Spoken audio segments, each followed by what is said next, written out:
वस्तु की कीमत 50 रुपये हो, सीमांत आय 40 रुपये इकाई के बराबर हो, तो कीमत की सापेक्ष मांग की लोच होगी क्या?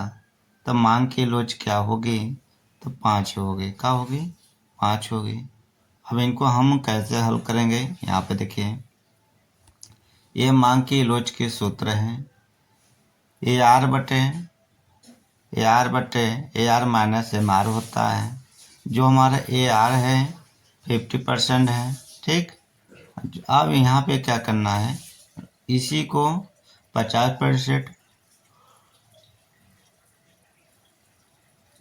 फिर ए आर यहाँ रखेंगे 50 माइनस 40 रखें, एम आर रखेंगे, दोनों को माइनस करें तो 10 होगा, ये 50 होगा, 10 से कम 10 होगा, 10 बचे 50, तो इसकी लोच कितनी होगी बाबू?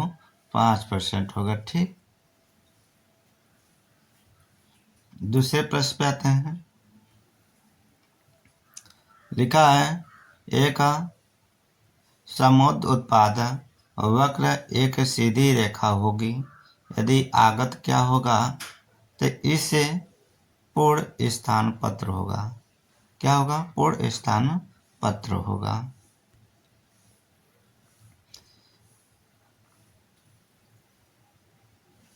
अगला प्रश्न, यदि उपभोक्ता की आय 400 रुपये हो तथा वह क्रमशः 2 वस्तुओं ए तथा बी एक्स तथा वाई इकाइयाँ क्रय करता है हो, जबकि ए वस्तु की कीमत 5 रुपये, बी वस्तु की कीमत 10 रुपये हो, तो उसकी बजट रेखा का समीकरण होगा क्या? अब ध्यान रखिए, पहले वस्तु का कर रहा 5 रुपये, दूसरे वस्तु को कितना कर रहा है 10 रुपये, बराबर कितना होगा? 400 हो जाए। तो हमारा पहले ही प्रश्न समीकरण बन गया भाई।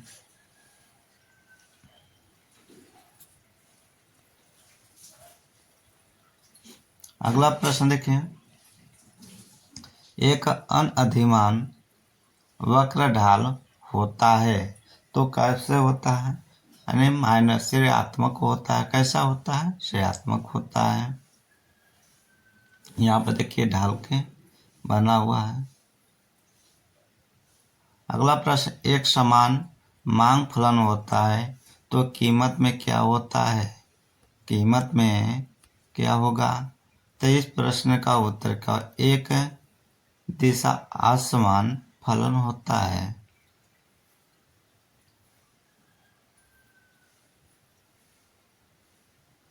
अगला प्रश्न, कार्ब डगलस उत्पादन फलन के लिए प्रतिस्थापन की लोच होती है, तो इस प्रश्न का उत्तर क्या होता है? इकाई होता है। क्या होता है? इकाई होता है। अगला प्रश्न, उत्पादन फलन में यदि मात्रा एक आगम परिवर्तित हो तो उत्पादन परिवर्तन की मात्रा व आगत परिवर्तन की मात्रा के परिणाम स्वरूप प्राप्त होगा क्या? तो इस प्रश्न का उत्तर क्या होगा? साधन का क्रमशः वृद्धिमान स्थिर तथा ह्रासमान प्रतिफल होता है।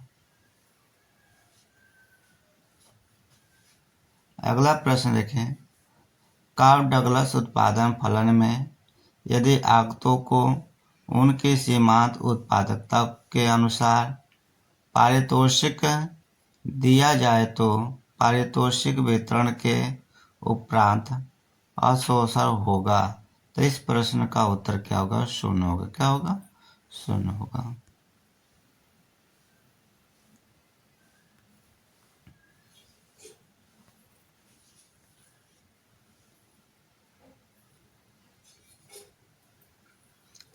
अगला प्रश्न देखिए, एक रैखिक मांग वक्र के लिए कीमत की सापेक्ष मांग की लोच मांग वक्र के प्रत्येक बिंदु पर, तो क्या होगा? इस प्रश्न का उत्तर डी नंबर। परिवर्तित होती है किंतु यह परिवर्तन शून्य तथा अनंत के मध्य होता है।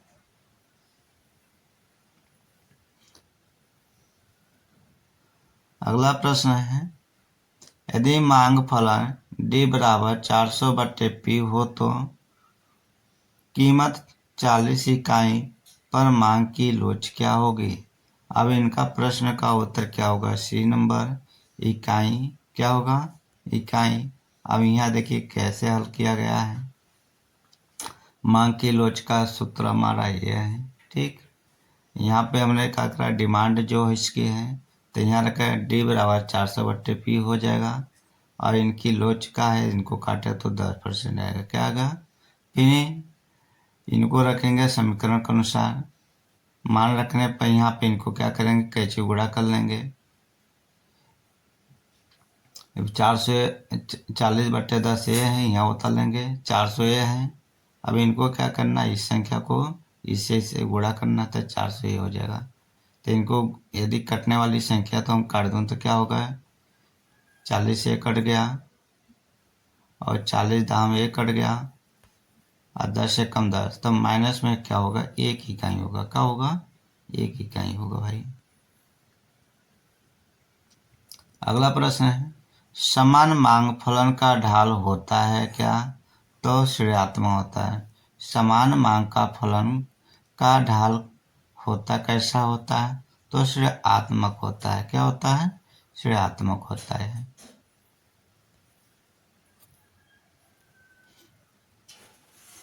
अगला प्रश्न है, यदि उत्पत्ति के समस्त साधनों में 100% वृद्धि के पश्चात उत्पादन में 80% वृद्धि होती है तो इस स्थिति को क्या कहते हैं।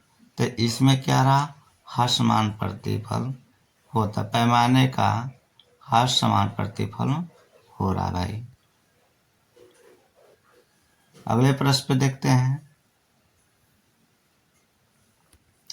यदि मांग फलन D बराबर 400 माइनस 2P हो तो ₹50 प्रति इकाई की कीमत पर मांगी गई मात्रा होगी क्या। तो यहाँ पे बाबू सूत्र रखेंगे, तो इनके सूत्र के अनुसार रखा गया, इनको गुणा कर लीजिए। 100 होगा, 100 और 400 में से 100 खा जाए तो कितना हो जाएगा, 300। कितना हो जाएगा, 300 हो जाएगा। अगला प्रश्न देखिए, एकाकी मांग लोच का अर्थ होता है, क्या होता है, तो 1 के बराबर। क्या होता है, 1 के बराबर होता है। अगला प्रश्न, जब सीमांत उपयोगिता शून्य होती है तो कुल उपयोगिता क्या होता है, अधिकतम होगा। क्या होगा, अधिकतम होगा। जब सीमांत उपयोगिता शून्य होती है तो कुल उपयोगिता क्या होता है, अधिकतम होता है भाई।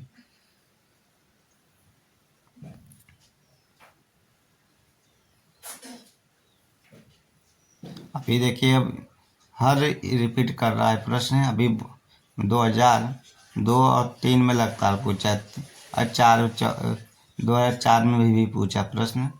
उपभोक्ता की संतुष्टि अधिकतम होगी जबकि प्रतीकों का अपने समान अर्थ क्या होगा।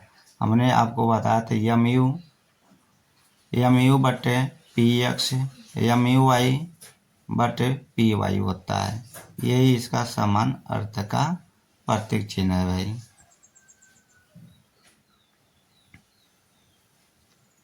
अगला प्रश्न है, यदि आपूर्ति वक्र का ढाल धनात्मक हो तो वस्तु की कीमत में वृद्धि के परिणाम स्वरूप आपूर्ति क्या होगी। तो इस प्रश्न का उत्तर क्या होगी, बढ़ती है। क्या होगी, बढ़ती है भाई। अगला प्रश्न है, एक उत्पादन Q बराबर 1.43 ml घाते 0.43 के घाते 0.57 के लिए श्रम के सापेक्ष उत्पादन की लोच क्या होगी। तो इस प्रश्न का उत्तर क्या होगा बाबू, ये नंबर होगा। क्या होगा, ये नंबर। या यहाँ से आप करेंगे दोनों का क्या, जो दशमलव ये दोनों क्या करेंगे, जोड़ लेंगे। क्या करेंगे, जोड़ लेंगे। जोड़ने के बाद हमारा क्या बनाएगा, 100% बनाएगा। ठीक, तो 1 के बराबर होगा। क्या होगा, 1 के बराबर होगा। अगला प्रश्न है, निम्नलिखित में कौन सा एक एकाधिकारी प्रतियोगिता का लक्षण नहीं है। तो कौन सा लक्षण नहीं है, तो इस प्रश्न का उत्तर क्या है, विक्रेताओं की कम संख्या, कीमत जड़ता। तो इस प्रश्न का उत्तर क्या होगा, डी नंबर होगा।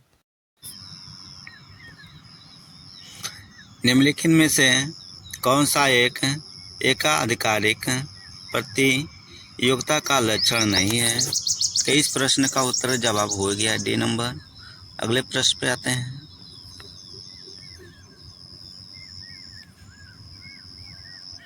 लिखा है, एक फर्म समान लाभ अर्जित करेगी जब इसका AR/AC होता है। AR/AC होता है भाई, बराबर में अल्फा अधिकार बाजारों में फर्मों की संख्या होती है क्या, तो क्या होती है, 10 से कम होता है। क्या होता है, 10 से कम होता है। एकाधिकार होता है क्या, तो एकल फर्म वाले उद्योग होते हैं। क्या होते हैं, एकल फर्म वाले उद्योग होते हैं। अगला प्रश्न देखिए, पूर्व प्रतियोगिता के अंतर्गत फर्म का मांग वक्र के उत्पादन अक्ष के सापेक्ष होता है। तो इसका क्या है, समांतर तथा समान ढाल वाला होता है भाई।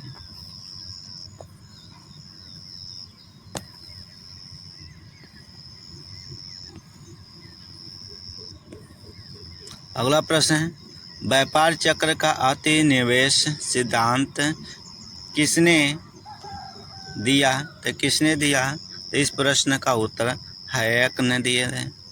हैयक। निम्नलिखित में कौन सा फलन प्रायोगिक उपभोग का फलन है। तो इस प्रश्न का उत्तर क्या होगा भाई, सी नंबर होगा। क्या होगा, सी नंबर। अगला प्रश्न, निम्न व्यापार चक्र सिद्धांतों में से कौन सा सिद्धांत गुणक त्वरक अंतक्रिया व्यापार चक्र सिद्धांत के नाम से जाना जाता है। तो इस प्रश्न का उत्तर क्या होगा, डी नंबर। क्या होगा, डी नंबर।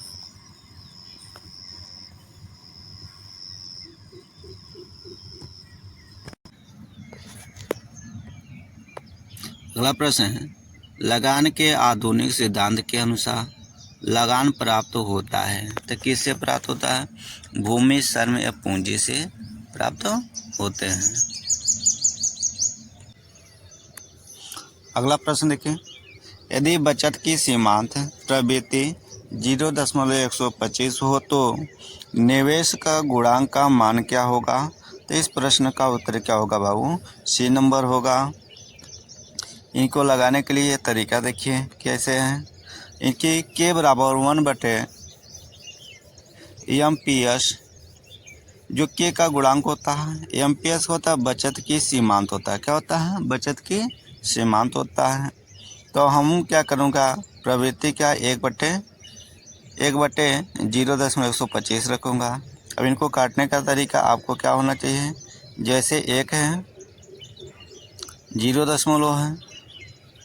अब ये ध्यान रखिए, जितने अंक यहाँ पे है यहाँ ऊपर 0 बढ़ाएंगे। क्या करूँगा, 3 0 बढ़ाऊँगा। ठीक, अब यहाँ देखिए, ये 125 सट्ठे में क्या करेगा, कट जाएगा।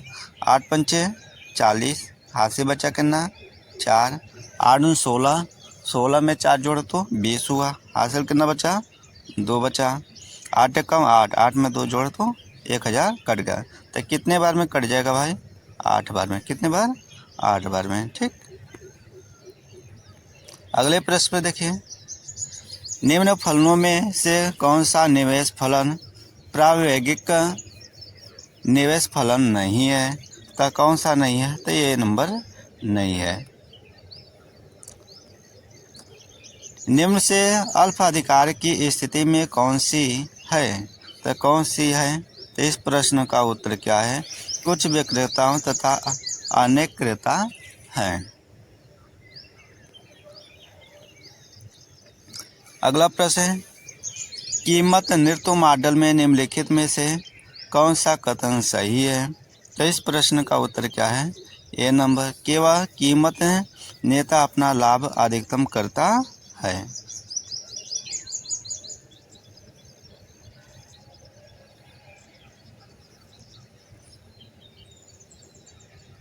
अगला प्रश्न, विस्फोटक चक्रों में व्यापार चक्र का आयाम होता है।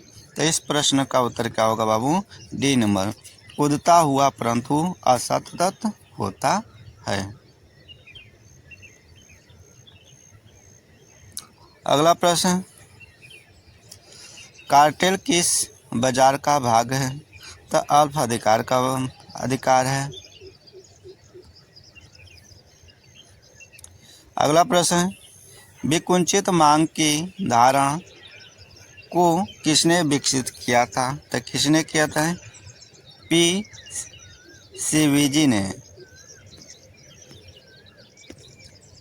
अगला प्रश्न, शब्द संभाव्य आश्चर्य किस सिद्धांत से संबंध है? तो इस प्रश्न का उत्तर क्या होगा बाबू? डी नंबर, लाभ सिद्धांत से है। अगला प्रश्न है, लाभ पारितोषिक है। लाभ कैसा है? पारितोषिक है। तो इस प्रश्न का उत्तर क्या होगा? डी नंबर, अनिश्चित आह्वान करने का होता है।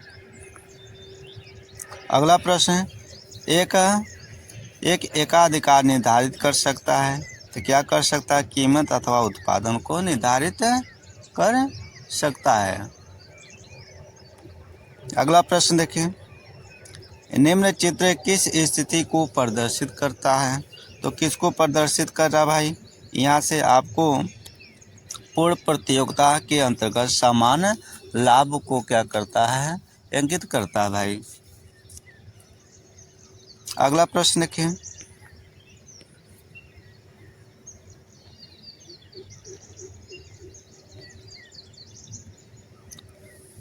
यदि स्वेता निवेश में वृद्धि 5,000 करोड़ हो तथा सीमांत उपभोक्ता की प्रवृत्ति 0.8 हो तो अंतर्राष्ट्रीय आय में वृद्धि क्या होगी? तो आप सभी को 25% का होगा, 25,000 करोड़ रुपये वृद्धि होगा। यहाँ पे सूत्र वही है, उसके आपको काटने पीटने का गुणा करने का तरीका होना चाहिए। अगला प्रश्न है, निम्नलिखित में से कौन सी कर प्रणाली आय की असमानता को क्या करता है? कम करती है। तो कौन करता है? प्रगतिशील करता है। क्या होता है? प्रगतिशील करता है भाई। अगला प्रश्न, औसत आगम वक्र का दूसरा नाम क्या है? तो मांग वक्र है। क्या है? मांग वक्र है।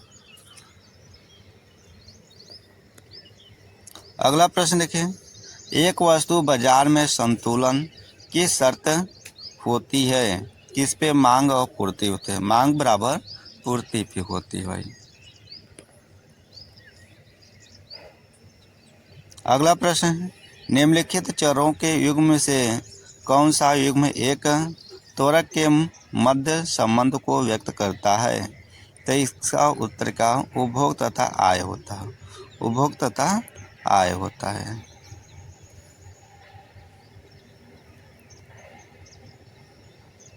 अगला प्रश्न है, निम्न चित्र में औसत स्थिर लागत है AFC वक्र ओ एक्स अक्ष को स्पर्श नहीं करता है, क्योंकि? तो इस प्रश्न का उत्तर क्या होगा? ए नंबर, AFC कभी शून्य नहीं हो सकती है। अगला प्रश्न है, सूची ए और सूची में मिलान करना है। ठीक, तो यहाँ पे देखते हैं। तो इस प्रश्न का जैसे ब्याज दर की तरलता होता है, तो किसने दिया भाई? कीन्स ने। किसने? कीन्स ने। और अर्थ का परिणाम सिद्धांत किसने दिया? फिशर ने। किसने? फिशर ने। व्यापार चक्र का सिद्धांत किसने दिया? तो व्यापार चक्र का सिद्धांत सैमुअल्सन ने दिया। क्या? सैमुअल्सन ने।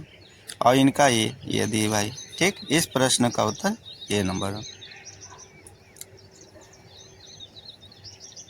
अगला प्रश्न, एक फर्म में विक्रय लागत पर व्यय करता है। तो किस पे व्यय करता है भाई?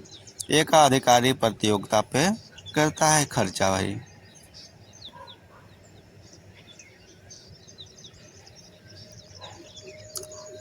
यल एम वक्र का ढाल होता है कैसा हो? धनात्मक होता है। कैसा होता है? धनात्मक होता है। किसी व्यापार चक्र की 4 अवस्थाएं होती हैं।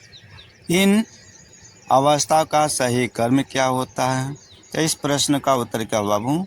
सी नंबर। क्या होगा? C number. अवसाद, पुनरुत्थान, समृद्धि, प्रतिसार होता है। अगला प्रश्न है, निम्नलिखित में से किस मॉडल में प्रत्येक विक्रेता अपने प्रतिद्वंदी की उत्पादन मात्रा को स्थिर मानता है? तो प्रश्न का उत्तर क्या होगा? D number. कोनो मॉडल होता है। क्या होता है? कोनो मॉडल होता है। इसमें आपको 125 प्रश्न है बाबू। आप लोग घबराइएगा नहीं, तो वीडियो को पूरा देखिएगा, तभी आपको पेपर के भी समझ में आएगा। जब करापात प्रथम अदा करने वाले पर ही रहता है तो उसे क्या कहते हैं? तब प्रत्यक्ष कर कहते हैं। क्या होते हैं? प्रत्यक्ष कर होते हैं। अधिकतम सामाजिक लाभ के सिद्धांत की निम्न से कौन सी सीमा है? तो कौन सी सीमा है? तो इस प्रश्न का उत्तर ए होगा और ए हो। तीनों सही है। क्या है? सी, तीनों से। तो इस प्रश्न का उत्तर डी नंबर होगा। अगला प्रश्न, अप्रत्यक्ष कर लगाया जाता है। अप्रत्यक्ष कर लगाया जाता है तो किस पे लगाया जाता है? वस्तुओं पर। किस पे? वस्तुओं पे लगाया जाता है।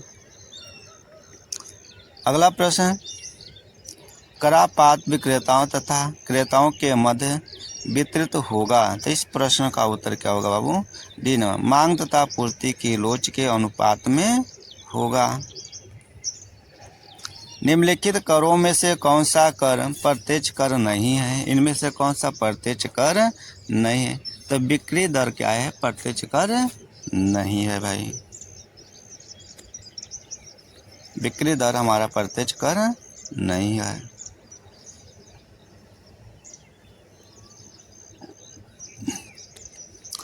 निम्नलिखित में कौन सा राजकोषीय नीति का संयंत्र नहीं है? तो कौन सा नहीं है? परिवर्तन आरक्षित अनुपात यहाँ नहीं है भाई।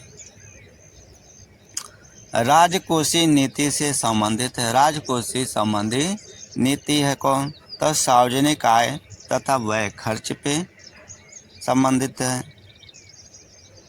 कार्यात्मक वित्त के विचार को सर्वप्रथम किसने विकसित किया था? तो किसने किया था? तो इस प्रश्न का उत्तर सी, ए.पी. लर्नर ने किए थे भाई। अगला प्रश्न है, भारत में केंद्र सरकार के कर राजस्व के वर्तमान 2 सबसे बड़े स्रोत कौन से हैं? तो केंद्रीय उत्पादक शुल्क एवं निगमन कर सकते हैं। अगला प्रश्न लिखा है, 12वें वित्त आयोग की संस्तुतियाँ किस अवधि के लिए वैध हैं? तो इस प्रश्न का उत्तर क्या होगा बाबू? सी नंबर। क्या होगा? C number. ये करंट अफेयर से क्वेश्चन उठाया गया। घाटे की वित्त व्यवस्था का प्रभाव होता है। तो इस प्रश्न का उत्तर डी नंबर होगा। 12वें वित्त आयोग के अध्यक्ष कौन है? देखिए पूछ लिया। तो सीवी रंगराजन है। क्या है? रंगराजन है भाई। अगला प्रश्न है, भारत में केंद्र तथा राज्यों के बीच वित्तीय साधनों का आवंटन कौन करता है? तो कौन करता है? वित्त आयोग करता है। कौन करता है? वित्त आयोग करता है।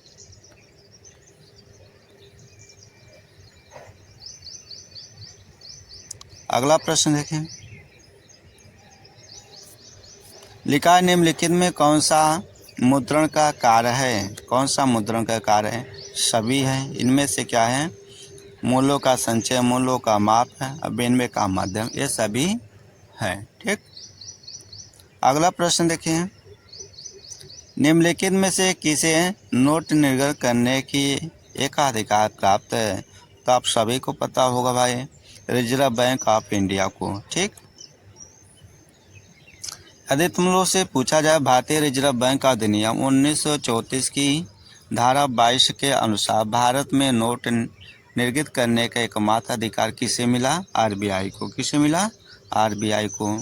10 रुपये, 20 रुपये, 50 रुपये, 100 रुपये, 500, 2000 मूल्य वर्ग बैंक नोट जारी किए जाते हैं। यानी आरबीआई के माध्यम से 10 रुपये, 20 रुपये, 50 रुपये, 100 रुपये, 200, 500, 2000 तक इनको क्या है, छापने का किया गया काम।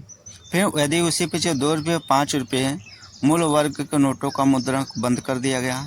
ठीक, इनको बंद कर दिया गया भाई।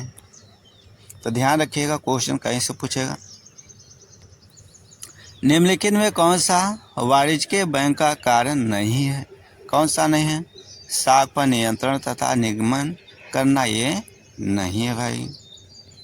अगला प्रश्न है, मुद्रास्फीति का कारण क्या है? तो क्या हम मुद्रण की मात्रा में वृद्धि, मुद्रण की मात्रा में वृद्धि होता भाई। अगला प्रश्न है, फिलिप्स वक्र संबंध दर्शाता है मुद्रास्फीति दर तथा बेरोजगारी दर में। निम्न अर्थशास्त्रियों में से किसने अल्पकाल के लिए बेरोजगारी की दर तथा मुद्रास्फीति की दर के मध्य आनुभविक संबंध किया था? तो इस प्रश्न का उत्तर सी नंबर होगा। क्या होगा? C number. अगला प्रश्न, निम्नलिखित समीकरणों में से कौन सा समीकरण मुद्रण के परिणाम सिद्धांत में फिशर के विनिमय समीकरण को प्रदर्शित करता है? तो कौन सा करता है? P बराबर PT बटे M करता है। अगला प्रश्न है, निम्नलिखित में से कौन सी भारत में चयनात्मक साख नियंत्रण की विधि नहीं है? तो कौन सा परिवर्तनीय आरक्षित अनुपात विधि नहीं है भाई।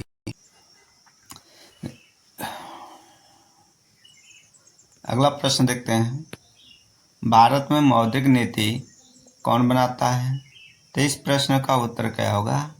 भारतीय रिजर्व बैंक आरबीआई ने करता है।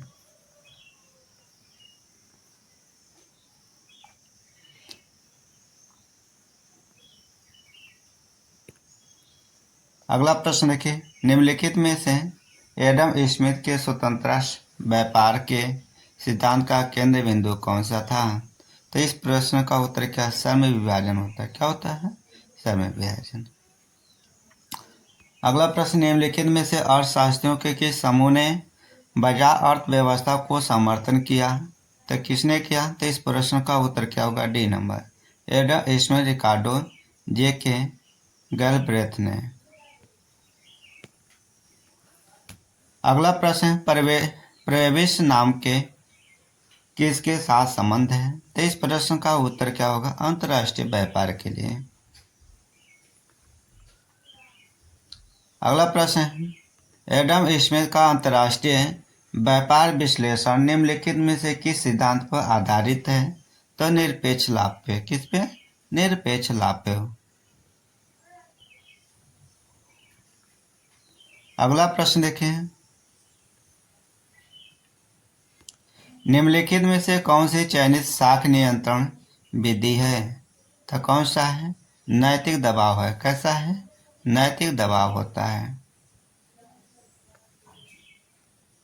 अगला प्रश्न है, परिवर्तनीय विनिमय दर प्रणाली के अंतर्गत विनिमय दर का निर्धारण कौन करता है? तो इस प्रश्न का उत्तर क्या होता है? C number. क्या होता है? सी नंबर होता है। अगला प्रश्न है, विशेष आहरण अधिकारों SDRS के सदस्यों राष्ट्रों में निम्न किसके अनुपात में आवंटित किया जाता है? तो किसके द्वारा किया जाता है? अंतर्राष्ट्रीय मुद्रा कोष IMF में अंशदान के लिए।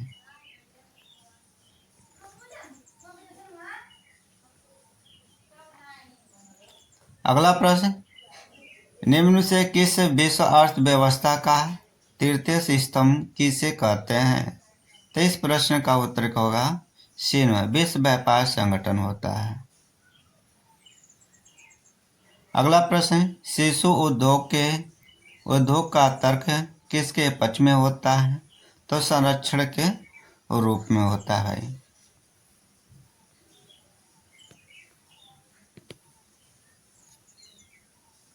अगला प्रश्न है, जैकब वाइनर का नाम संबंधित है। तो इस प्रश्न का उत्तर क्या होगा? बी और सी होगा। उपयोगिता व्यापार की शर्तों से होता है, एकल साधन व्यापार की शर्तों से होता है। अगला प्रश्न है, चाकूधार समस्या किसके नाम से संबंधित है? तो इस प्रश्न का उत्तर क्या होगा? हेराल्ड के।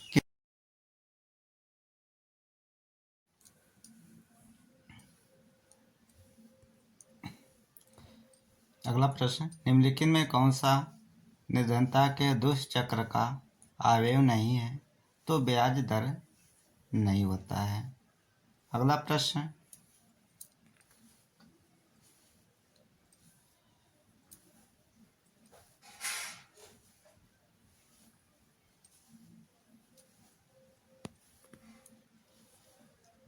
लिखा है, निम्नलिखित में किसने क्रांतिक न्यूनतम प्रयास की अवधारणा का प्रतिपादन किया? तो किसने किया?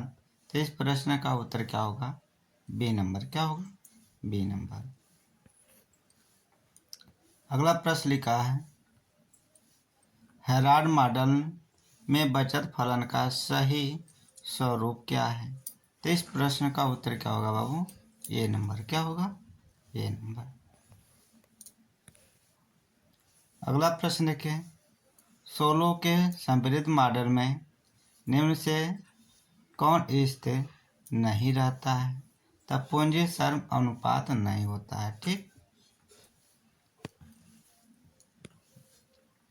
अगला प्रश्न है, हेराल्ड मॉडल में विकास की अवांछित दर जी बराबर होती है। तो इस प्रश्न का उत्तर क्या होता है बाबू? सी नंबर। क्या होता है? C number. अगला प्रश्न का, देश की मुद्रा के मूल्यह्रास का अर्थ क्या होता है? तो यहाँ पे देखते हैं क्या होता है भाई।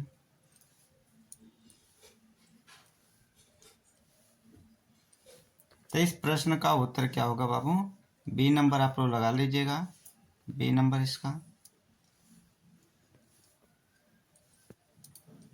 अगला प्रश्न है, निम्न से कौन मानव विकास सूचकांक का तत्व नहीं है? तो कौन सा? निजी वाहनों की संख्या ये नहीं है भाई। अगला प्रश्न है,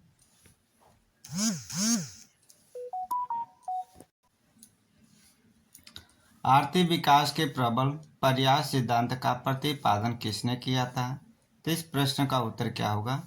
डी नंबर। सी नंबर, रोज स्टेन रोडान ने। अगले प्रश्न पे आते हैं,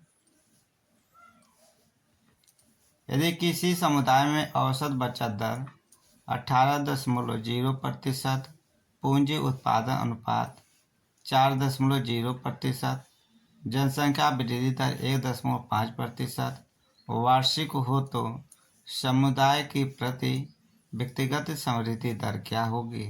तो इस प्रश्न का उत्तर क्या होगा? D number. क्या होगा? D number. अगला प्रश्न देखिए, निम्नलिखित विकल्पों में से कौन सा मार्क्स के विकास मॉडल में शोषण की दर को प्रदर्शित करता है?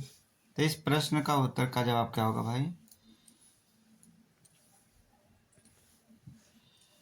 तो इस प्रश्न का उत्तर क्या हो रहा है? डी नंबर, यस/बी होगा। अगला प्रश्न है, हेराल्ड डोमर समृद्धि किस प्रकार के उत्पादन फलन को मानता है? तो स्थिर को मानता है। तो इस प्रश्न का उत्तर क्या होगा? C number.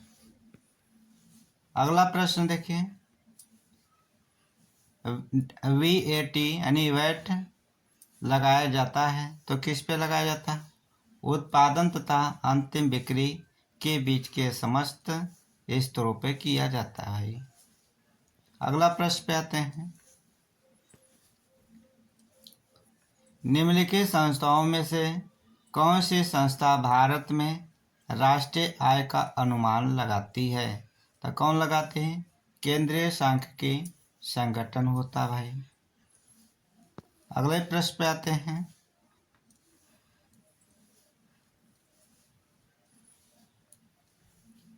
अगला प्रश्न लिखा है, भारत में सेवा कर सर्वप्रथम लागू किया गया था। तो कब किया गया था? तो 1994 से 95 में किया गया था भाई। अगला प्रश्न है, अर्थव्यवस्था के उदारीकरण तथा भूमंडलीयकरण के संदर्भ में निम्नलिखित कथन पे विचार कीजिए। तो इन प्रश्न का उत्तर क्या होगा भाई? तो यहाँ पे डी नंबर हो, ए और सी सही है। ए और सही है, ए और सी। अगला प्रश्न है, निम्नलिखित योजनाओं में से किस योजना में भारतीय अर्थव्यवस्था ने उच्चतम समृद्धि दर प्राप्ति की है? तो अष्टम में यानी 8वें में।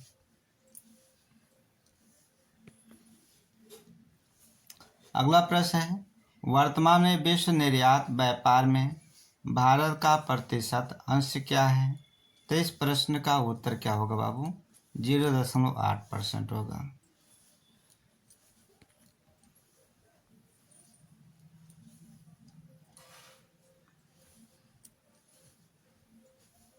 अगला प्रश्न देखिए, लिखा है, निम्नलिखित में से किस फसल को हरित क्रांति का लाभ उपलब्ध नहीं हुआ है? तो किस में नहीं हुआ है?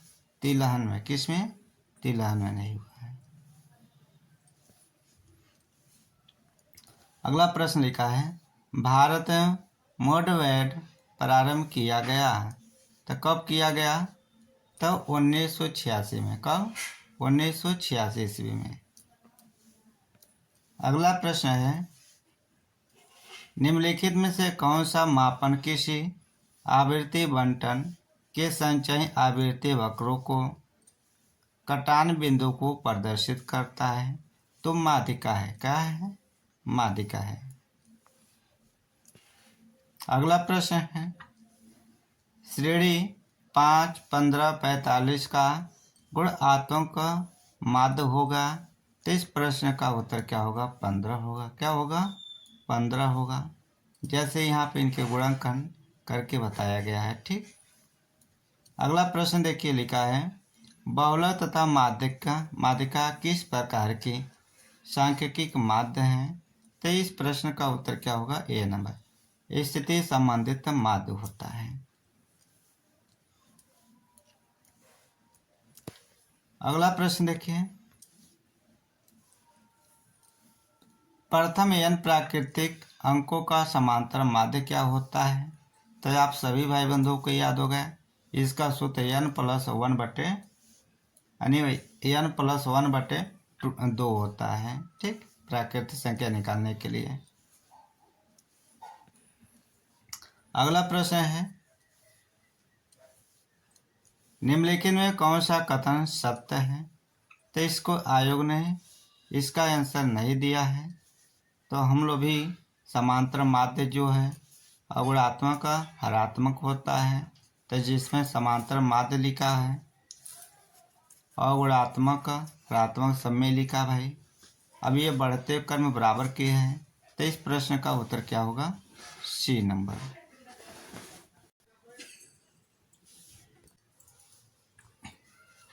अगला प्रश्न है, निम्नलिखित में कौन सा अपकिरण का माप नहीं है? तब बहुलक नहीं होता। क्या नहीं होता है?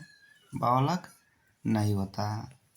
अगला प्रश्न है, रैखिक सहसंबंध गुणात्मक परिकलन का सूत्र क्या होता है?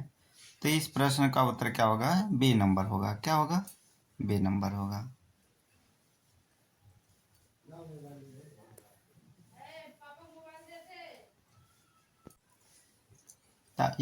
अगला प्रश्न लिखा है, एक व्यक्तिगत श्रेणी पर माप विचलन 12 है। यदि श्रेणी के प्रत्येक मद को 2 से गुणा कर दिया जाए तो नई श्रेणी का परमाप विचलन क्या होगा? तो 2 से इसे गुणा करें तो 12 दूना कितना होगा भाई? 24 हो जाएगा। कितना होगा? 24। तो इस प्रश्न का उत्तर सी नंबर हो जाएगा। अगला प्रश्न है, एक व्यक्तिगत श्रेणी के हरात्मक मान का व्युत्क्रम बराबर होता है। तो इस प्रश्न का उत्तर क्या होता है? ए नंबर।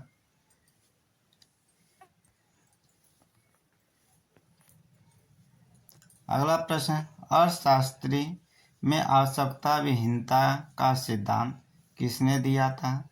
तो इस प्रश्न का उत्तर भाई बी नंबर होगा, जमशेद खाए खुसरो मेहता ने। अगला प्रश्न है, वर्ष 2002 और 4 में भारतीय अर्थव्यवस्था की समृद्धि दर थी क्या? तो क्या थी? 8.5% था। अगला प्रश्न, निम्नलिखित में से किसने व्यय कर लगाने का सुझाव दिया था? तो किसने दिया था? कर्लडार। किसने दिया था? कर्लडार।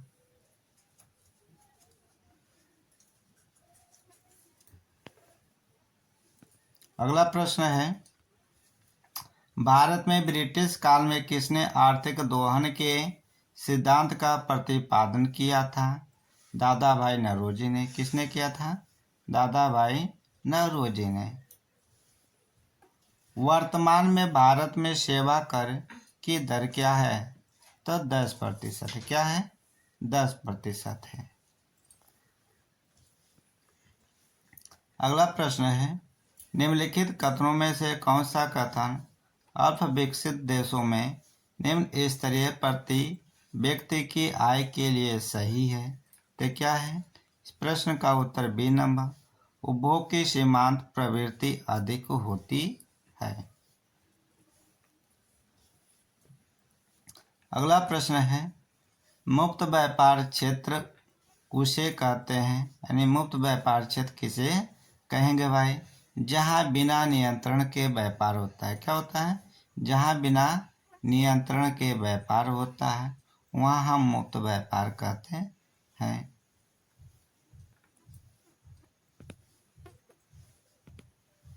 अगला प्रश्न लिखा है, जब श्रम की सीमांत उत्पादकता ऋणात्मक हो तो यह स्थिति होगी क्या?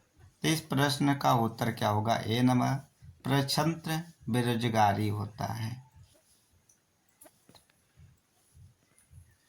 अगला प्रश्न है, लॉरेंस वक्र माप है क्या? तो इस प्रश्न का उत्तर क्या हो रहा है बाबू? B number. क्या है? विषमता होता है।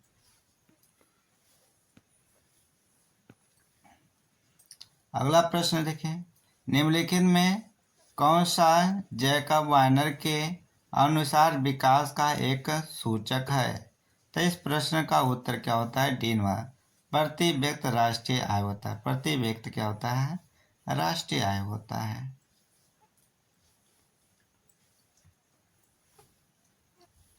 अगला प्रश्न है, आर्थिक विकास के साथ राष्ट्रीय आय में सेवा क्षेत्र का योगदान समानता है क्या? तो क्या है? बढ़ता है। क्या होता है? बढ़ता है। अगला प्रश्न है, आर्थिक समृद्धि के साथ राष्ट्रीय आय में सेवा क्षेत्र का योगदान क्या होता है? तो बढ़ता है। क्या होता है? बढ़ता है। अगला प्रश्न है, गिनी गुणांक एक माप है तो देश में आय वितरण की समानता है। देश में आय वितरण की क्या है? समानता है। अगला प्रश्न है, हिंदू समृद्धि दर से कौन सा संबंधित है? तो राजकृष्ण। क्या है? राजकृष्ण। अगला प्रश्न है, निम्नलिखित में से असंगठित मुद्रा बाजार का अंग है क्या? तो क्या है? साहूकार। क्या होता है? क्या होता है? साहूकार। ये आपका पीजीटी 2004 में हुआ पेपर, जो 125 प्रश्न था।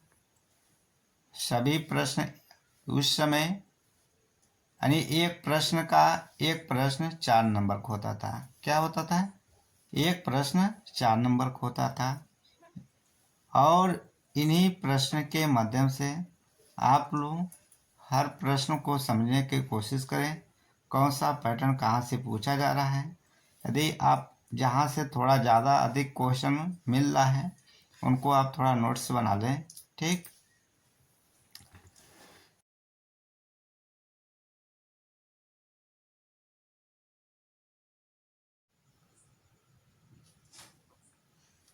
सभी भाई बंधुओं को गुड मॉर्निंग।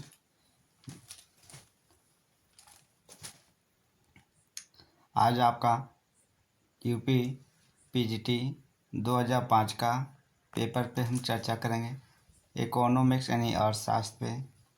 आप सभी लोग इस चैनल को ईमानदारी से सब्सक्राइब करके, यदि आपको वीडियो अच्छा लगे तो आप सब्सक्राइब कर लीजिएगा।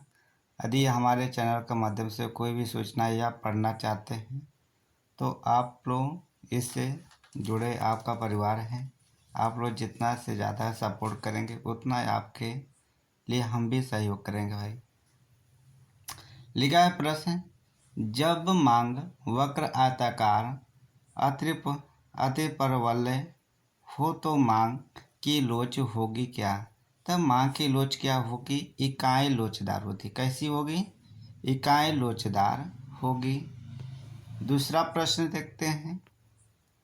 लिखा है, उत्पादन को इस कार्य के रूप में परिभाषित किया जा सकता है, तो किस प्रकार से परिभाषित किया जाता है? उपयोगिता का सर्जन करना। क्या होता है? उपयोगिता का सर्जन करना होता है। अगला प्रश्न लिखा है, वितरण का सीमांत उत्पादकता सिद्धांत प्रतिपादित किया गया। किसके द्वारा? जॉन बेटस क्लार्क द्वारा। अगला प्रश्न देखिए, मांग का नियम क्या है? मांग का नियम क्या होता है? यह एक गुणात्मक विवरण है। कैसा है? एक गुणात्मक विवरण है। मांग को इस रूप में परिभाषित किया जा सकता है, तो किस रूप में परिभाषित किया जा सकता है? तो देखते हैं। लिखा है, पर्याप्त क्रय शक्ति के साथ क्रय की इच्छा एवं तत्परता होनी चाहिए। तो इस प्रश्न का उत्तर क्या होगा भाई? डी नंबर होगा। ठीक। अगला प्रश्न देखते हैं, निम्न से कौन सा स्वयं में उत्पाद हेतु हुए मांग वक्र खिसकने के कारण नहीं होगा? तो किसके कारण नहीं होगा? उत्पादन की कीमत में परिवर्तन। तो इस प्रश्न का उत्तर क्या होगा? सी नंबर हो जाएगा। अगला प्रश्न देखते हैं। लिखा, मांग एवं आपूर्ति वक्र का विच्छेदन बिंदु निर्धारण करता है। तो इस प्रश्न का उत्तर क्या होगा भाई? डी नंबर होगा। संतुलन कीमत मांग तथा आपूर्ति सभी का होता है।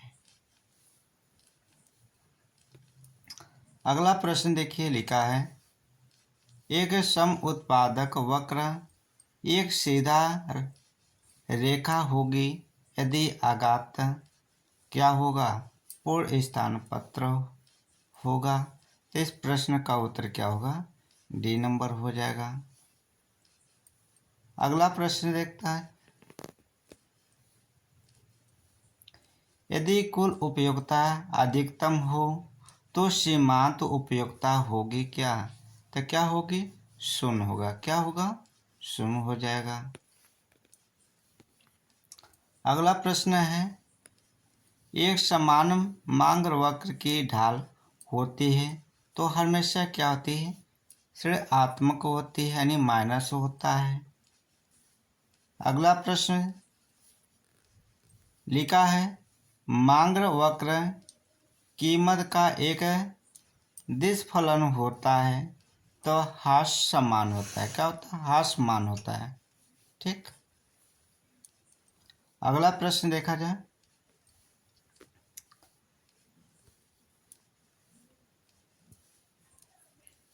मांग फलन यक्स बराबर 400/p के लिए कीमत p बराबर 20 इकाई हेतु हुए आकलित मांग होगी क्या? तो इस प्रश्न का उत्तर क्या होगा?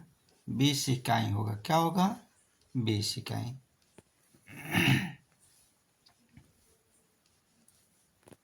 अगला प्रश्न देखें। अर्थशास्त्र साधुओं के मध्य तटस्थता रहता है, यह विचार किसने किया? तो रॉबिन्स महोदय जी ने किए थे।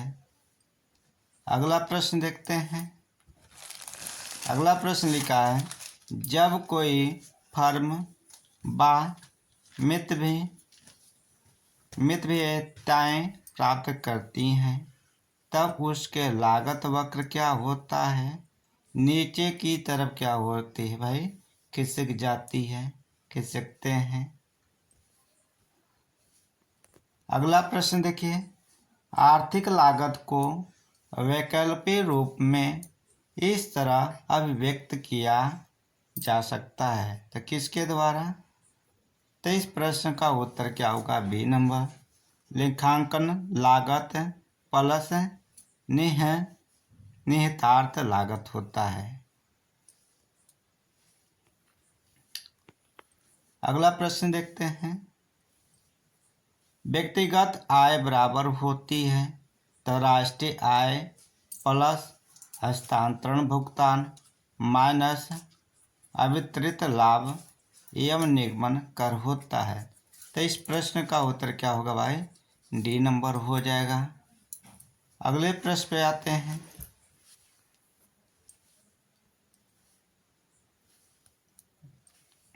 अगला प्रश्न लिखा है, दीर्घकाल में किसी वस्तु का अंकित मूल्य बराबर होता है उसके उत्पादन की न्यूनतम औसत लागत के जब विद्यमान हो। तो इस प्रश्न का उत्तर क्या होगा? पूर्ण प्रतियोगिता होगा। तो इस प्रश्न का उत्तर क्या होगा? ए नंबर हो जाएगा। अगला प्रश्न देखा जाता है। अगला प्रश्न लिखा, अवसर लागत सिद्धांत की मान्यता क्या है? तो इस प्रश्न का उत्तर का जवाब क्या होगा भाई? अगला प्रश्न लिखा है, अवसर लागत सिद्धांत की मान्यता क्या है? तो इस प्रश्न में कोई लागू नहीं किया गया है। तो इस प्रश्न का उत्तर क्या होगा? D number. अगला प्रश्न देखिए। प्रो लर्नर द्वारा एकाधिकारी शक्ति के मापन हेतु हुए निम्न में कौन सा सूत्र प्रयुक्त किया गया? तो इस प्रश्न का उत्तर क्या होगा भाई? बी नंबर होगा। अगला प्रश्न देखिए। ब्याज के आधुनिक सिद्धांत में आईएस वक्र व्यक्त करता है तो किस में करता है? वास्तविक संतुलन में। इस प्रश्न का उत्तर बी नंबर हो जाएगा।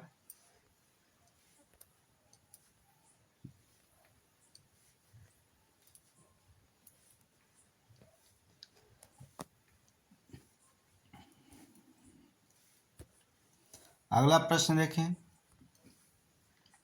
बाजार संरचना के किस रूप में एक फर्म को अपने उत्पाद की कीमत के ऊपर नियंत्रण लाभ शून्य रहता है? तो इस प्रश्न का उत्तर क्या होगा भाई? D number. पूर्ण प्रतियोगिता होता है। अगला प्रश्न देखिए। एक एकाधिकारी अपने उत्पाद की कीमत उस सीमा में तय करेगा जहां मांग की लोच क्या होगी? एक से अधिक होगा। क्या होगा? एक से अधिक होगा। अगला प्रश्न देखिए। निम्नलिखित में किस अर्थशास्त्री ने लाभ के नव प्रवर्तन के सिद्धांत का प्रतिपादन किया? तो इस प्रश्न का उत्तर क्या होगा? C number. जे शुम्पीटर ने।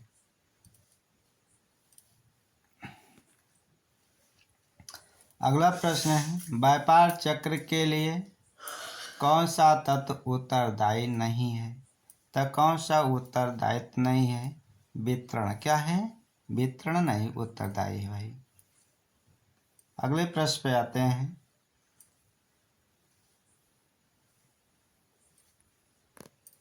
लिखा है, रिकार्डो के लगान सिद्धांत पर आधुनिक लगान सिद्धांत क्या है?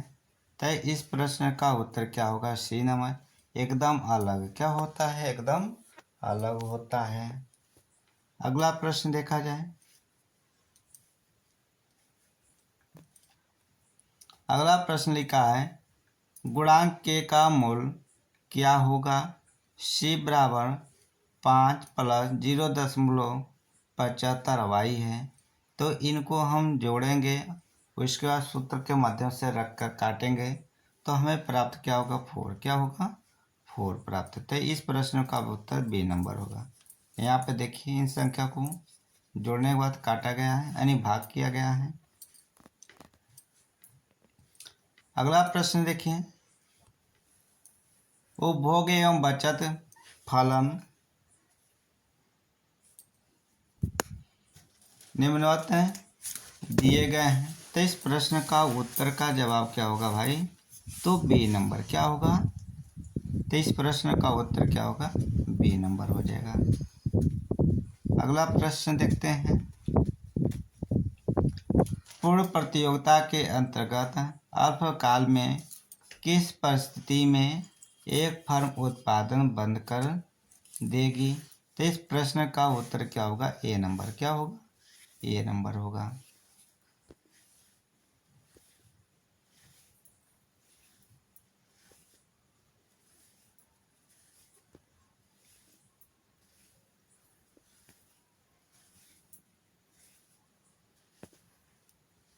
अगला प्रश्न देखें, निम्नलिखित में कौन सा साधारणतः किसी अल्प अधिकार बाजार का लक्षण नहीं है? तो दीर्घकाल में असमान लाभ नहीं है भाई। अगला प्रश्न देखें, IS वक्र की ढाल होती है तो क्या होते हैं? ऋण आत्मा यानी माइनस की तरफ होता है भाई। इसकी ढाल देखिए ऐसे ही होते हैं, ठीक। तो यहाँ पे आप लोग ध्यान रखिएगा। लिखा है, पूर्ण प्रतियोगिता में एक फर्म का मांग वक्र क्या होता है? तो क्या होता है? इस प्रश्न का उत्तर क्या होगा? ए नंबर, उत्पाद अक्ष के समांतर होता है। अगला प्रश्न देखते हैं।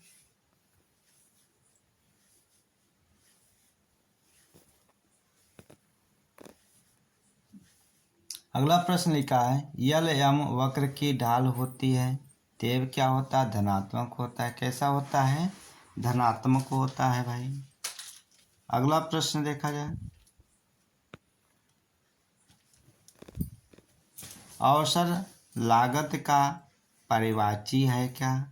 अब देखिए, अवसर लागत की परिभाषी पूछा गया है तो इस प्रश्न का उत्तर क्या होगा? बी नंबर होगा। क्या होगा? यानी पहला वैकल्पिक और दूसरा हस्तांतरण आय और चौथा क्या? हस्तांतरण मूल होता है। तीनों होते हैं। अगला प्रश्न देखा जाए, विकुंचित मांग वक्र का निहित अनियंत्रितता के रूप में प्रतिबिंबित होता है। तो इस प्रश्न का उत्तर क्या होगा? सीमांत आय वक्र में होता है। अगले प्रश्न पे आते हैं।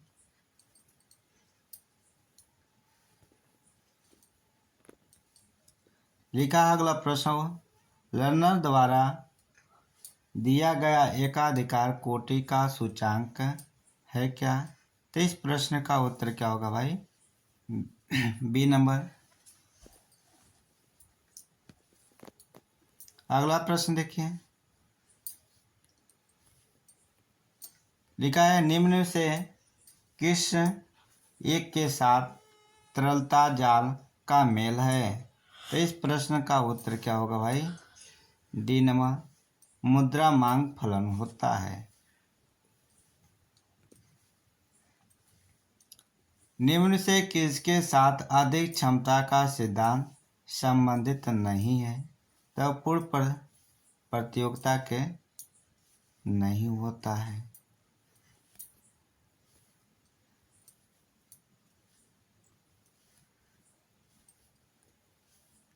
अगला प्रश्न देखें, एक क्रेताधिकार की अवधारणा का आविष्कार किया गया था, तो किसने?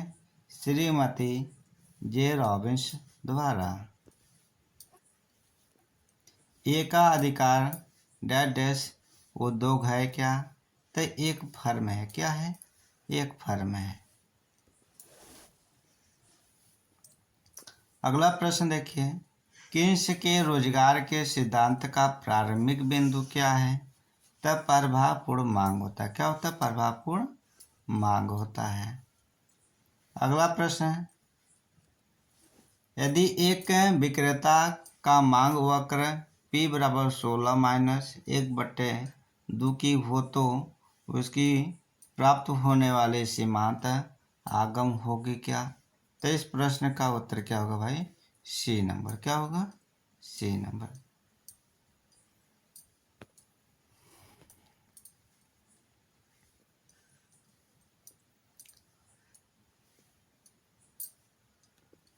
अगला प्रश्न देखें, एक शुद्ध प्रतियोगिता फर्म की पूर्ति अनुसूची अल्पकाल में निर्धारित होती है, उसके औसत आगम से होता है। क्या होता है? औसत आगम से होता है।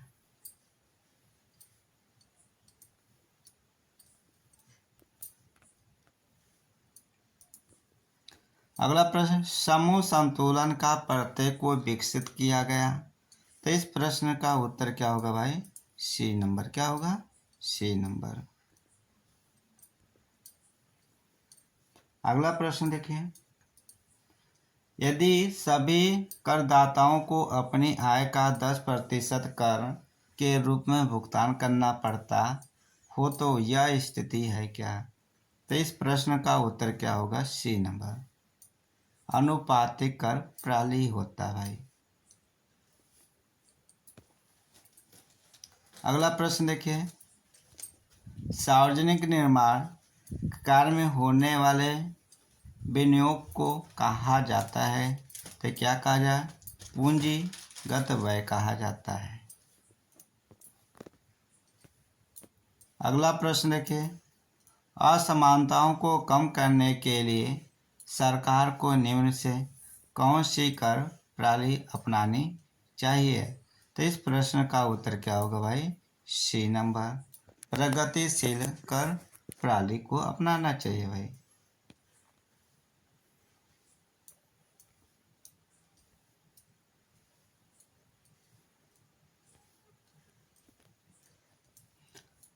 अगला प्रश्न है, निम्न से कौन सा प्रत्यक्ष कर है?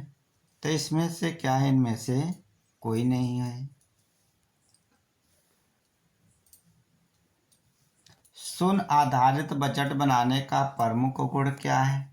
तो इस प्रश्न का उत्तर क्या होगा? सी नंबर, घाटे की वित्त व्यवस्था शून्य होती है भाई। अगला प्रश्न है, निम्न से कौन सा राजकोषीय नीति का उद्देश्य नहीं है? तो वित्तीय संस्थाओं का नियमन नहीं है भाई। अगला प्रश्न देखिए, परिणाम बजट को इस रूप में जाना जाता है, तो इस प्रश्न का उत्तर का जवाब क्या होगा? व्यय पूर्व बजट होता है। अगला प्रश्न देखा जाए, निम्नलिखित में कौन सा कथन कर के संबंध में सही है? तो कौन सा है? कर एक अनिवार्य भुगतान है। कर एक क्या है? अनिवार्य भुगतान है भाई।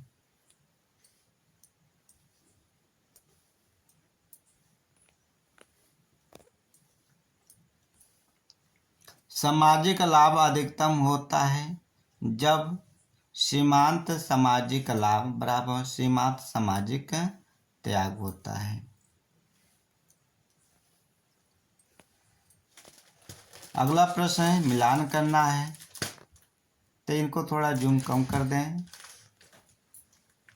अब यहाँ पे हम मिलान करते हैं, तो यहाँ पे क्या है, इस प्रश्न का उत्तर डी नंबर है। अब ध्यान रखिए, ए के क्या भाई, ए का 4 है,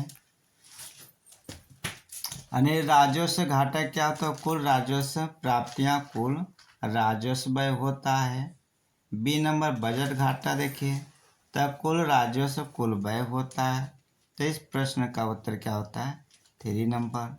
सी नंबर देखिए, राजकोषीय घाटा क्या होता है, तो इस प्रश्न का उत्तर क्या होगा, 2 नंबर होगा। और प्राथमिक घाटा क्या, राजकोषीय घाटा ब्याज भुगतान होता है।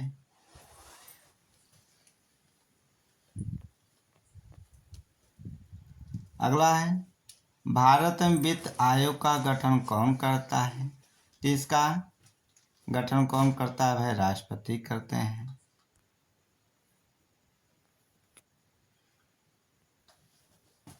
अगला प्रश्न देखें, किस राज्य ने सबसे पहले बिक्री कर लगाया है, तो किस राज्य ने सबसे पहले बिक्री कर लगाया, तो मध्य प्रदेश। किसने लगाया, मध्य प्रदेश।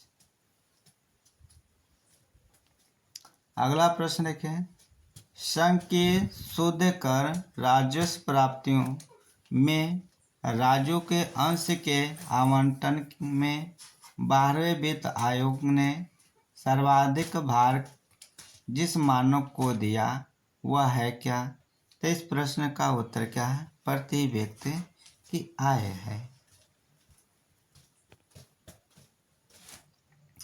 अगला प्रश्न देखिए, मुद्रण गुणांक अनुपात होता है, तो इस प्रश्न का उत्तर क्या होगा, ए नंबर। प्राथमिक मुद्रण के परिणाम तथा कुल मुद्रण के परिणाम के बीच होता है भाई।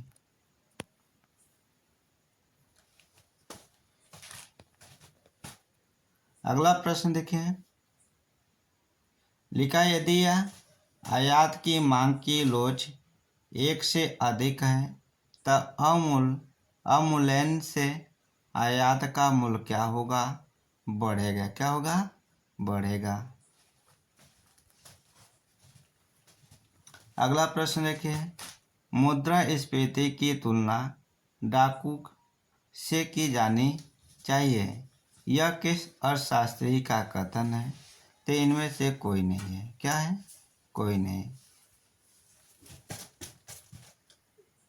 अगला प्रश्न लिखा है, मुद्रण के परिणाम सिद्धांत के को मुद्रा की मांग का सिद्धांत समझना चाहिए, यह विचार दिया गया। किसने दिया गया, तो इस प्रश्न का उत्तर क्या होगा भाई, डी नंबर। क्या होगा, डी नंबर।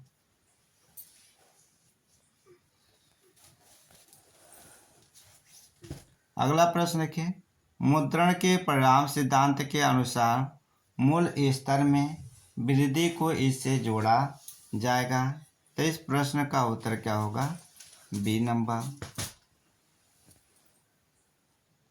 अगला प्रश्न है, मुद्रास्फीति के नियंत्रण के लिए केंद्रीय बैंक को निम्नलिखित कदम उठाना चाहिए, तो क्या करना चाहिए, खुले बाजार में सरकारी प्रतिभूतियों का विक्रय पे क्या करना, उठाना चाहिए कदम।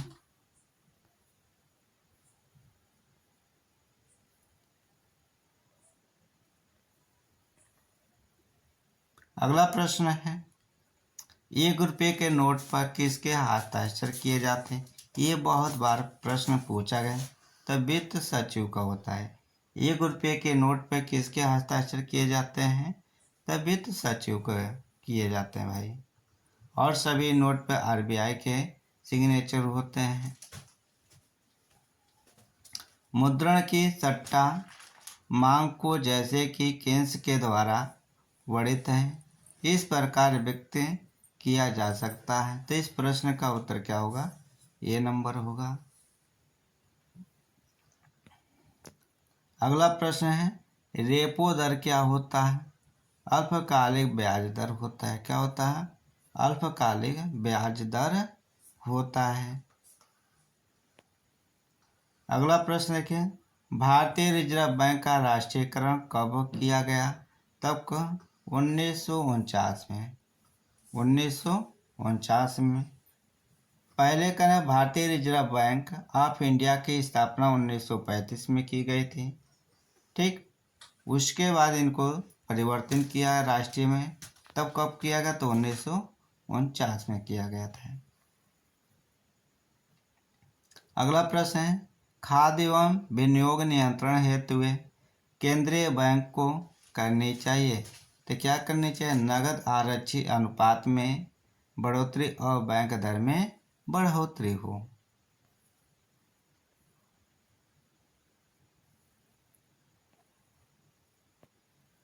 अगला प्रश्न देखिए, स्टैगफ्लेशन वह स्थिति है जिसमें निम्नलिखित विशेषताएं देखी जाती है। तो इस प्रश्न का उत्तर क्या हो रहा है? सी नंबर, सतत मूल्य वृद्धि एवं बढ़ती बेरोजगारी। अगला प्रश्न है, अंतर्राष्ट्रीय व्यापार के परिप्रेक्ष्य में हेक्सर फेलिन प्रतिपादित सिद्धांत में निम्न से कौन सी मान्यता नहीं है? तो इस प्रश्न का उत्तर क्या है? सी नंबर, संसाधन तत्व एक देश से दूसरे में परिवर्तनीय हों। अगला प्रश्न देखिए, यदि देश में आई में क्रमशः ए बी यानी फर्स्ट में ए बी वस्तुओं को श्रम लागत, फिर A1 B1 तथा देश सेकेंड में श्रम लागत A2 B2 हो तो निम्नलिखित समीकरण में कौन सा तुलनात्मक लागत अंतर को प्रकट करेगा? तो इस प्रश्न का उत्तर क्या होगा भाई? B number. क्या होगा? B number.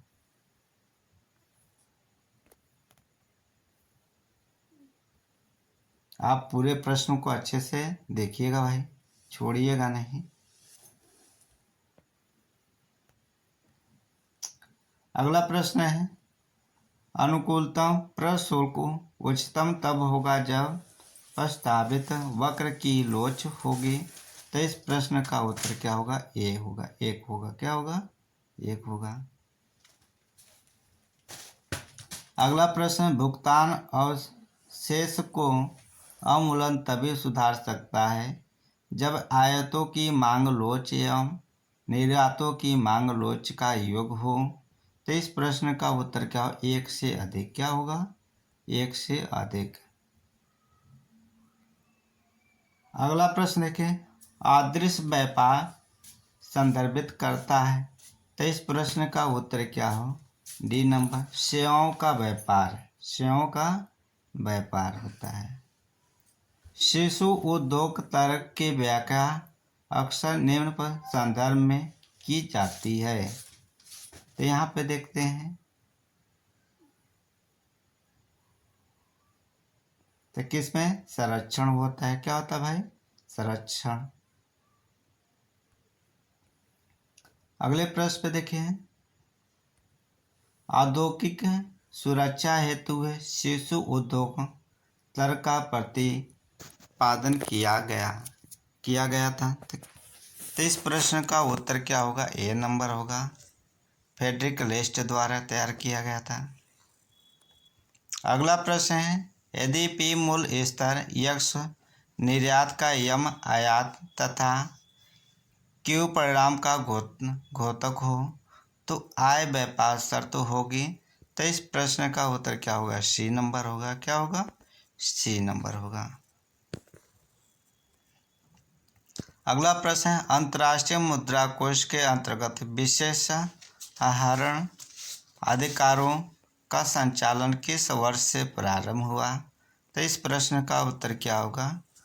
1970 में। सी नंबर हो जाएगा। अगला प्रश्न है, क्रय शक्ति समता सिद्धांत प्रतिपादित किया गया तो किसके द्वारा? तो इस प्रश्न का उत्तर होगा ए, गुस्टाव कैसल द्वारा।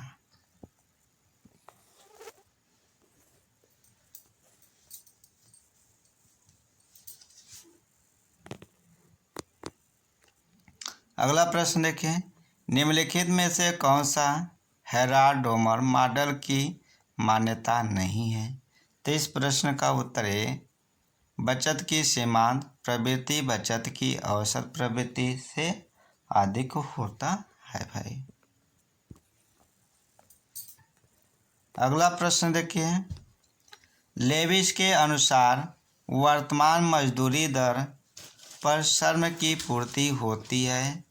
तो इस प्रश्न का उत्तर क्या होता है? डी नंबर, पूर्णतः लोचदार होता है। क्या होता है? पूर्णतः लोचदार होता है। कीन्स का आर्थिक विकास सिद्धांत है निम्न अर्थव्यवस्था के लिए है। तो इस प्रश्न का उत्तर क्या है? विकसित होता है। क्या होता है? विकसित होता है। अगला प्रश्न देखें, चक्रीय कारकता के सिद्धांत को विकसित किया गया था। तो इस प्रश्न का उत्तर क्या होगा? डी नंबर होगा।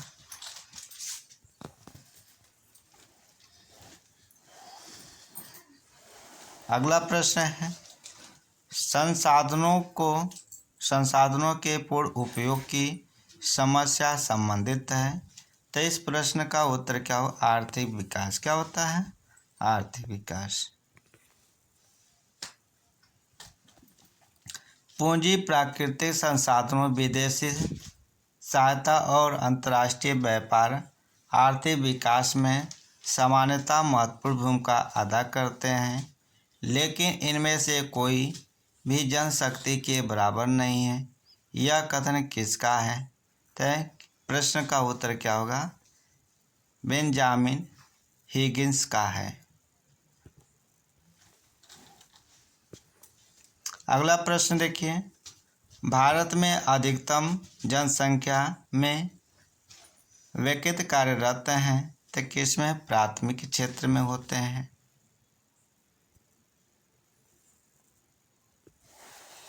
अगला प्रश्न देखिए, भारत में राष्ट्रीय आय की गणना की जाती है तो किस माध्यम से? केंद्रीय सांख्यिकी संगठन के द्वारा किया जाता है। अगला प्रश्न, भारतीय जनसंख्या की वृद्धि दर की दृष्टि से कौन सा वर्ष महान विभाजक वर्ष माना जाता है? यहाँ पे प्रश्न देखा जाता है। तो 1921 में। कब किया गया था भाई? 1921 में किया गया था। अगला प्रश्न देखिए, वर्तमान में विश्व व्यापार में भारतीय विदेशी व्यापार का हिस्सा है। तो इस प्रश्न का उत्तर क्या हुआ? B number. क्या हुआ? B number. अगले प्रश्न पे आते हैं, निम्नलिखित में से कौन सा एक उपाय कृषि वस्तु संबंधित स्थिरीकरण नीति के अंतर्गत आता है?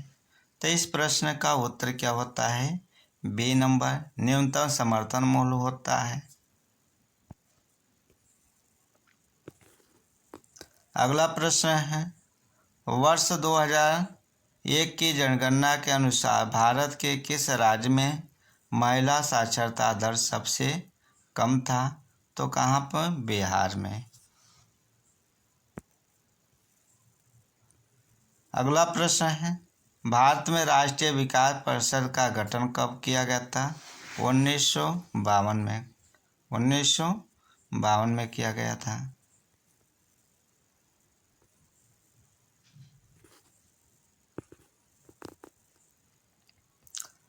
निम्न से कौन भारतीय विदेश विनिमय सुरक्षित कोष का भाग नहीं है?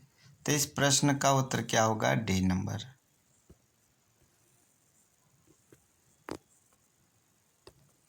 रुपयों को भुगतान शेष को चालू खाते में परिवर्तनीय बनाया गया। तो इस प्रश्न का उत्तर क्या होगा? C number. क्या होगा? सी नंबर होगा। अगला प्रश्न देखिए, किस पंचवर्षीय योजना का एक उद्देश्य गरीबी उन्मूलन था? तो कौन सा? सभी को पता, पंचवर्षीय योजना। अगला प्रश्न, निम्नलिखित में औद्योगिक नीति में लघु उद्योगों पर किसमें अधिक जोर दिया गया? तो किस पे अधिक जोर दिया गया? 1977 पर औद्योगिक नीति पे जोर दिया गया।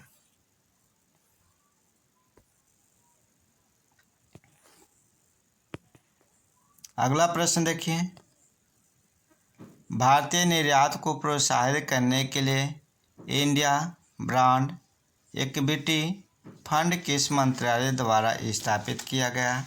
तो वाणिज्य मंत्रालय द्वारा। इस प्रश्न का उत्तर क्या होगा? ए नंबर हो जाएगा। अगला प्रश्न, विदेशी व्यापार नीति 2004-9 के अंतर्गत त्रांकित निर्यात गृहों को वर्गीकृत किया गया। तो इस प्रश्न का उत्तर क्या होगा? सी नंबर, 5 श्रेणियों में। अगला प्रश्न देखिए, वर्ष 2005 और 6 में भारत के किस वस्तु निर्यात की मात्रा इस स्तर को पार कर गई है? तो लगभग $100 मिलियन हो गया भाई।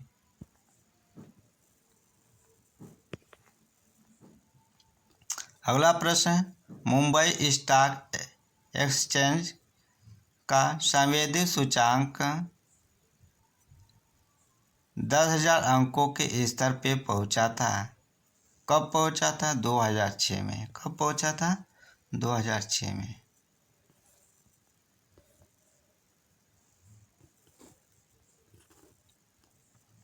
अगला प्रश्न लिखा है, भारत में स्थिर कीमतों पर सकल घरेलू उत्पाद की वार्षिक वृद्धि दर 8% के स्तर से अधिक है।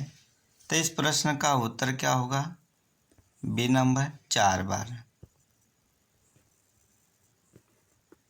अगला प्रश्न है, निम्न से कौन सा बैंक किसान क्रेडिट कार्ड योजना में किसानों को ऋण नहीं प्रदान करता है?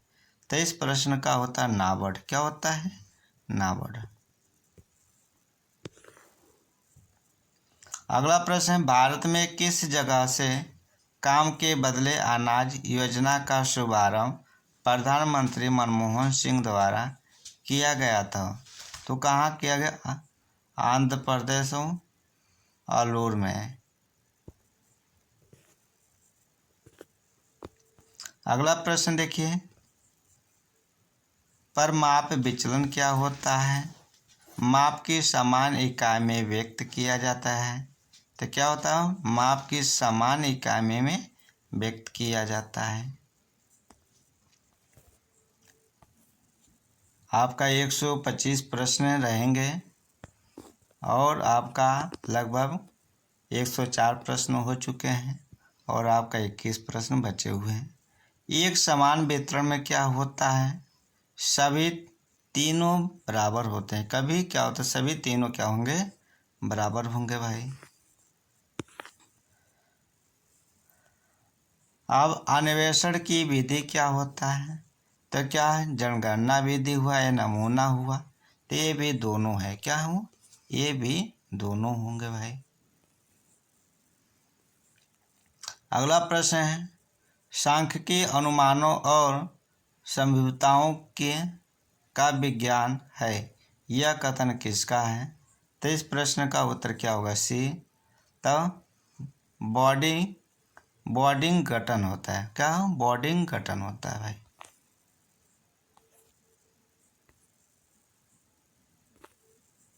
अगला प्रश्न देखिए, वो कौन का नियम स्थापित करता है? तो इस प्रश्न का उत्तर क्या है?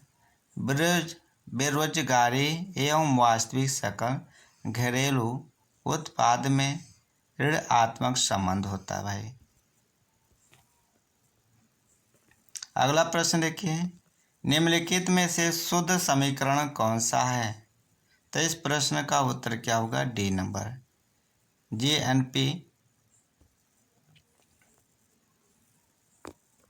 अगला प्रश्न देखें, सापेक्ष आय परिकल्पना का प्रतिपादन किया गया था। तो इस प्रश्न का उत्तर क्या होगा? C number. क्या होगा? सी नंबर होगा। अगला प्रश्न देखिए, पैसे की कमी जनता के लिए उतनी ही भयानक नहीं है जितनी कार की कमी है। यह कथन किसना है? तो ये हमारे महात्मा गांधी जी का भाई।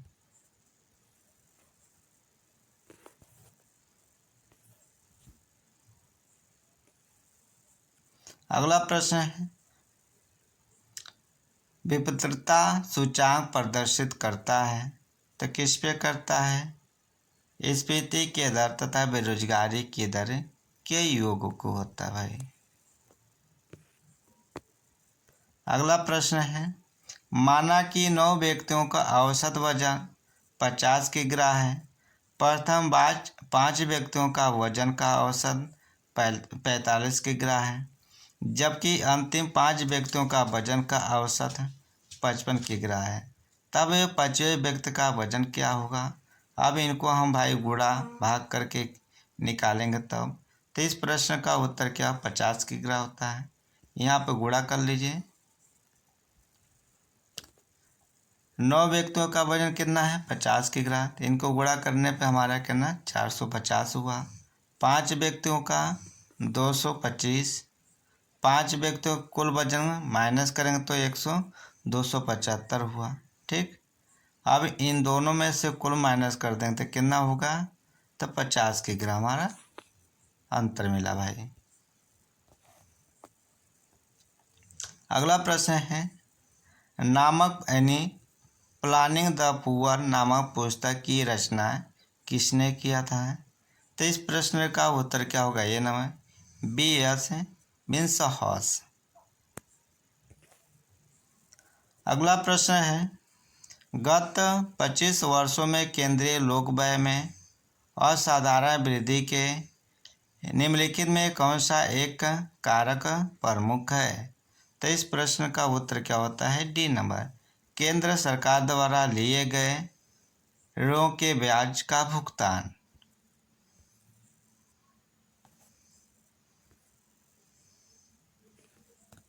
अगला प्रश्न देखिए, निम्न से कौन सा आय की असमानता की माप करता है? तो कौन सा करता है? इस प्रश्न का उत्तर ए नंबर, कुजनेटस वक्र होता है।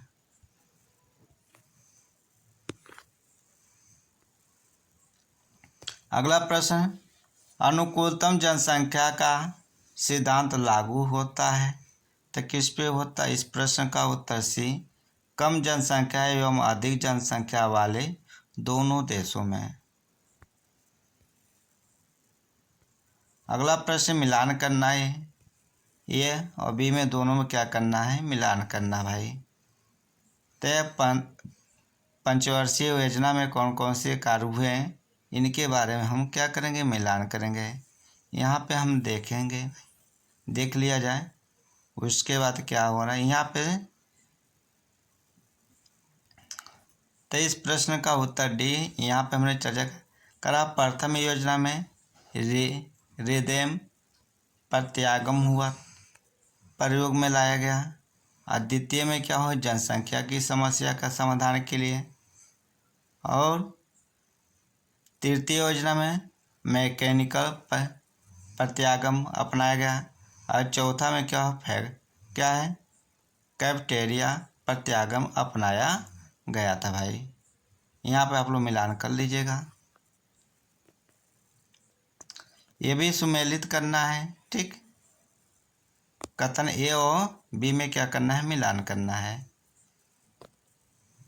तो इस प्रश्न का उत्तर ए, सामने सामने सबका मिलान है। तो इस प्रश्न का उत्तर ए हो गया। अगला प्रश्न देखते हैं। लिखा अगला प्रश्न, बिम्सटेक नामक एशियाई देशों के समूह में है। तो इस प्रश्न का उत्तर का जवाब क्या मिला? 7 देश। अगला प्रश्न है, विकसित केंद्रित विचार के लिए किस अर्थशास्त्री को श्रेय दिया जाता है? तो किसे श्रेय दिया जाता है? तो इस प्रश्न का उत्तर क्या होगा? डी नंबर, सैमुअल्सन को। किसे? सन को दिया गया। अगला प्रश्न है आपका, प्रथम बार किस अर्थशास्त्री ने व्यष्टि एवं समष्टि और साथ जैसे पदों का प्रयोग किया था? तो कौन किया था? रैगनर फ्रिश ने। अगला प्रश्न है, वन एवं पर्यावरण का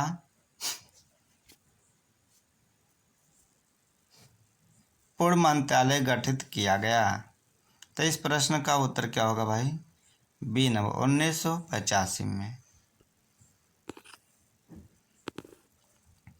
अगला प्रश्न है, वर्ष 2005 को किस संयुक्त राष्ट्र वर्ष के रूप में अपनाया गया? तो क्या है?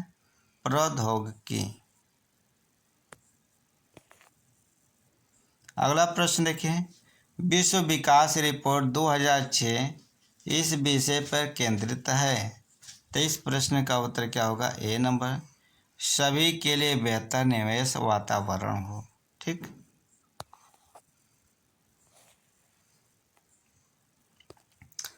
अगला प्रश्न है, जीएनपी को इस प्रकार परिभाषित किया जा सकता है।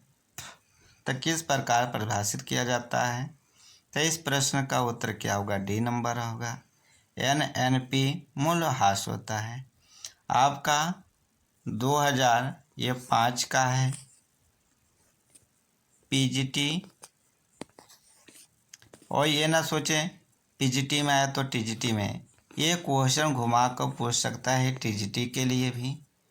तो आप लोग यदि इस सिलेबस से जुड़े हैं तो आप लोग इस वीडियो को ज़रूर देखें। क्योंकि देख रहा हूँ क्वेश्चन को इसी बारीकी से आप पढ़ेंगे, 2-3 वीडियो हमारे देखेंगे तो आपको खुद धीरे धीरे एनालाइज होने लगा। और 125 प्रश्न था, इस पे हमने पूरे में प्रश्न पर चर्चा किया हूँ। आप लोग इस चैनल से जुड़ें और अपनी पढ़ाई को बेहतर करें और प्रैक्टिस सेट जरूर करें। आप सभी भाई बंधुओं को जय हिंद, जय भारत।